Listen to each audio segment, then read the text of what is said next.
2024 ಜನವರಿ 1ನೇ ತಾರೀಕಿನಲ್ಲಿ ಸಭೆಯ ಅನೇಕರಿಗೆ ನಾನು ಒಂದು ಮಾತು ಹೇಳಿದೆ. ನಾವೆಲ್ಲಿ ಕೂಡ ಕಲೆಕ್ಷನ್ ಮಾಡೋದಿಲ್ಲ, ಮತ್ತೆಲ್ಲಿ ಕೂಡ ನಾವು ಕಲೆಕ್ಷನ್ಗೆ ಹೋಗೋದಿಲ್ಲ. ಆದರೆ ಒಂದು ನಾವು ಮಾಡುವಂಥದ್ದು ಕೆಲಸ ದೇವರ ಕೆಲಸ.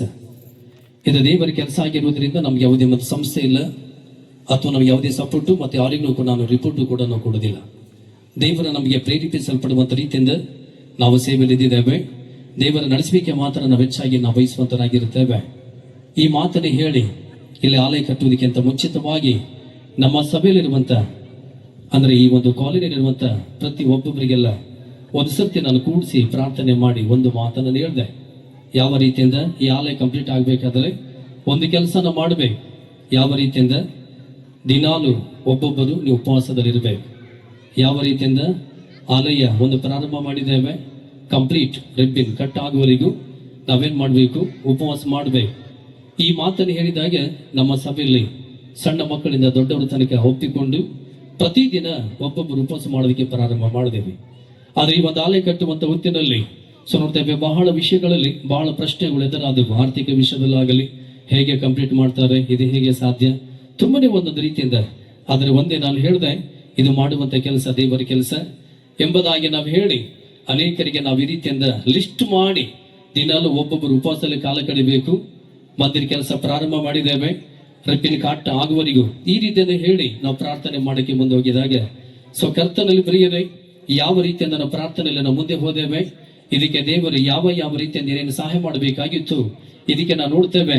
ದೇವರೇ ಸರಿಯಾದ ರೀತಿಯಿಂದ ಸಹಾಯ ಮಾಡಿ 2024 ಜನವರಿಯಲ್ಲಿ ನಾವು ಕೈ ಹಾಕಿರುವಂತ ಕೆಲಸ 2025 ನಾವು ನೋಡ್ತೇವೆ. ದೇವರ ಒಂದು ಸನ್ನಿಧಾನದಲ್ಲಿ ಮೇ 6ನೇ ತಾರೀಕು ಕಂಪ್ಲೀಟ್ ಮಾಡಿ ಓಪನಿಂಗ್ ಮಾಡಿದ್ದಾರೆ. ಹಲ್ಲೆಲೂಯಾ.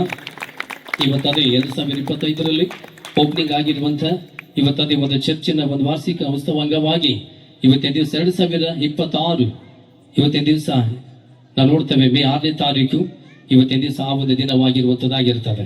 ಈ ರೀತಿಯಿಂದ ದೇವರ ಒಂದು ಸನ್ನಿಧಾನದಲ್ಲಿ ದೇವರ ಮಹಿಮೆಗಾಗಿ ಆಲಯ ಕಟ್ಟುವಂತ ಒಂದು ಕೆಲಸದಲ್ಲಿ ನಾವು ಕೈ ಹಾಕಿರುವಂತದ್ರಲ್ಲಿ ಮೊದಲನೇ ಒಂದು ಬ್ರಾಂಚ್ ನೌಬಾದಲ್ಲಿರುವಂತದ್ದಾಗಿರ್ತದೆ. ಆಮೇಲೆ 2ನೇ ಬ್ರಾಂಚ್ ಶಾಪುರಗಿರದಲ್ಲಿರುವಂತದ್ದಾಗಿರ್ತದೆ. ಇದು ಒಂದು 3ನೇ ಬ್ರಾಂಚ್ ಆಗಿರುವಂತದ್ದಾಗಿರ್ತದೆ. ಮತ್ತೆ 4ನೇ ಬ್ರಾಂಚ್ ಮತ್ತು ತಿರುಗಿ ಚೌಧರಿ ಬೆಳಕುಣಿಯಲ್ಲಿ ನೀವೆಲ್ಲರೂ ಮಾಡುವಂತ ಪ್ರಾರ್ಥನೆ ರೀತಿಯಿಂದ ಸ್ಲಾಬಿನವರೆಗೂ ಅದು ಬಂದಿರುವಂತದ್ದಾಗಿದೆ. ದೇವರು ಕೊಟ್ಟಿರುವಂತಹ ದರ್ಶನದ ಪ್ರಕಾರ ಇಲ್ಲಿವರೆಗೂ ನಾವೆಲ್ಲೆಲ್ಲಿ ಆಲಯ ಕಟ್ಟುವಂತವರಾಗಿದ್ದೇವೆ, ಸೇವೆಗಾಗಿ ನಾವು ಹೆಜ್ಜೆ ಹಾಕುವಂತರಾಗಿದ್ದೇವೆ. ಅದರ ಒಳಗಡೆ ನಾವು ಪ್ರಾರ್ಥನೆಯ ಒಂದು ದೇವರಿಗೆ ಮಹಿಮೆ ಅಂತ ರೀತಿಯಲ್ಲಿ ಒಂದು ಹೆಜ್ಜೆ ಹಾಕುವಂತರಾಗಿದ್ದೇವೆ ವಿನಃ ಬೇರೆ ನಮ್ಮ ಸ್ವಂತದಾಗಿರುವಂತ ಯೋಚನೆ ನಾವು ಯಾವುದು ಕೂಡ ನಾವು ಬಯಸಲಾಕ ನಾವು ಇಷ್ಟಪಟ್ಟಿಲ್ಲ. ಇವತ್ತು ಅಂತ ರೀತಿಯಿಂದ ಆಗಿದೆ. ಅದರ ಅಂಗವಾಗಿ ಇವತ್ತಿನ ದಿವಸ ಈ ಒಂದು ಸಭೆಯಲ್ಲಿ ಅನೇಕ ಆತ್ಮೀಯರು ಮತ್ತೆ ನಮ್ಮ 4 ಬ್ರಾಂಚಿನಲ್ಲಿ ಕೂಡ ಅನೇಕ ಆತ್ಮೀಯರು ಮತ್ತೆ ಮೇಲಿರುವಂತಹ ಹಿರಿಯರು ಕೂಡ ಇವತ್ತಿನ ದಿವಸ ಮೊದಲನೇ ಬ್ರಾಂಚಿನವರು ಇದ್ದಿದ್ದಾರೆ, ಮತ್ತೆ 2ನೇ ಬ್ರಾಂಚಿನವರು ಇದ್ದಿದ್ದಾರೆ, 3ನೇ ಬ್ರಾಂಚಿನವರು ಇದ್ದಿದ್ದಾರೆ.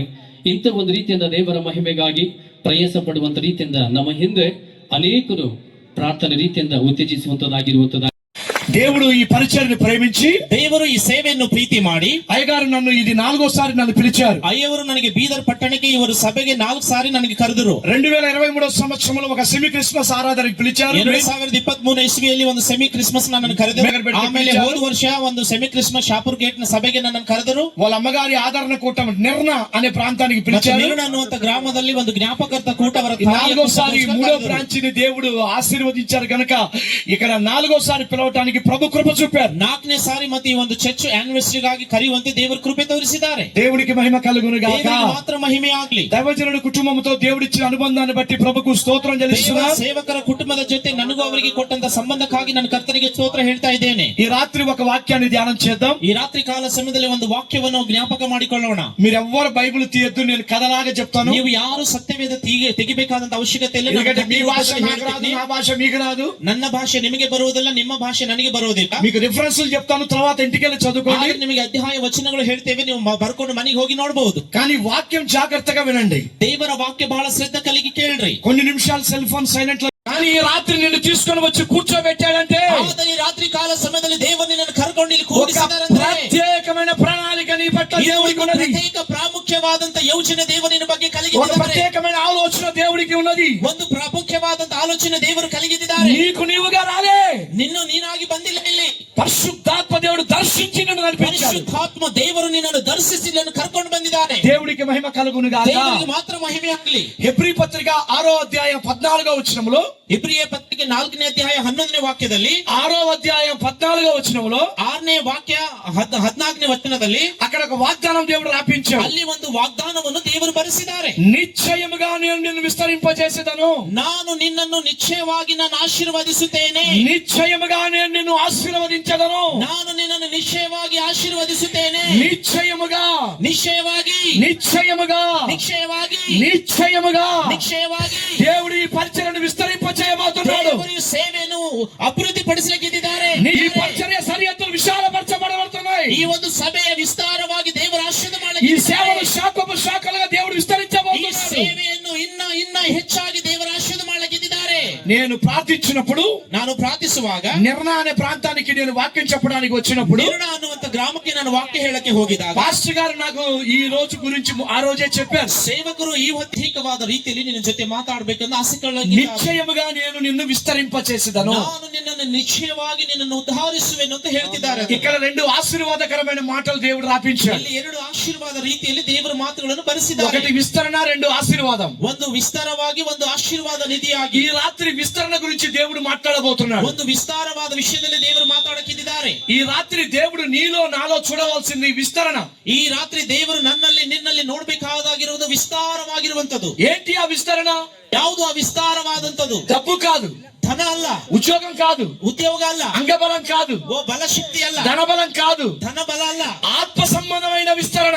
ಆತ್ಮೀಯ ರೀತಿಯಲ್ಲಿ ಆದಂತ ವಿಸ್ತರಣೆ. ఈ రాత్రి దేవుడు నిన్ను చూస్తే ದೇವರು ಈ ರಾತ್ರಿ ನಿನ್ನ ನೋಡುವಾಗ సంతోషపడాలి. ಸಂತೋಷ ಪಡಬೇಕು. దేవుడు నిన్ను చూస్తే ದೇವರು ನಿನ್ನ ನೋಡಿದಾಗ ఆనందపడాలి. ಆತನು ಉಲ್ಲಾಸಿಸಬೇಕು. దేవుడు కన్నీళ్లు కారిస్తే, ಆತನು ಕಣ್ಣೀರಲ್ಲಿ ಒಬ್ಬರಿಗೆ ಹುಟ್ಟಿದನು ಅನ್ಕೊಳ್ರಿ. పుట్టినప్పుడు మొదలుకొని ಹುಟ್ಟಿದ ಮೊದಲಾಗಿ వారు 10 సంవత్సరాల వయసు వరకు 10 ವರ್ಷದ ವಯಸ್ಸಿನವರೆಗೂ ఆ పిల్లవాడు అలాగే ఉంటే, ಆ ಮಗನು ಅದೇ ತರ ಇದ್ರೆ ఎదగకుండా, ಅವನು ಬೆಳೆಯಲಾರದೆ, అవయ నిర్మాణములో ఎదుగుదల లేకుండా, ಅವನ ಒಂದು ದೇಹದಲ್ಲಿ ಅಭಿವೃದ್ಧಿ ಆಗಲ್ದೆ, ఆ పుట్టినప్పుడు ఎలాగున్నాడో అలాగే ఉంటే, ಅವನು ಜನನ ಹೊಂದಿದಾಗ ಯಾವ ತರ ಇದ್ದೀನೋ ಅದೇ ತರ ಇದ್ರೆ ఆ తల్లిదండ్రులు సంతోషపడతారా? ಆ ತಾಯಿ ತಂದೆ ಅವನನ್ನು ನೋಡಿ ಸಂತೋಷ ಪಡ್ತಾರಾ? సంతోషపడతారా? ಆ ತಂದೆ ತಾಯಿ ಅವನನ್ನು ನೋಡಿ చెప్పండి,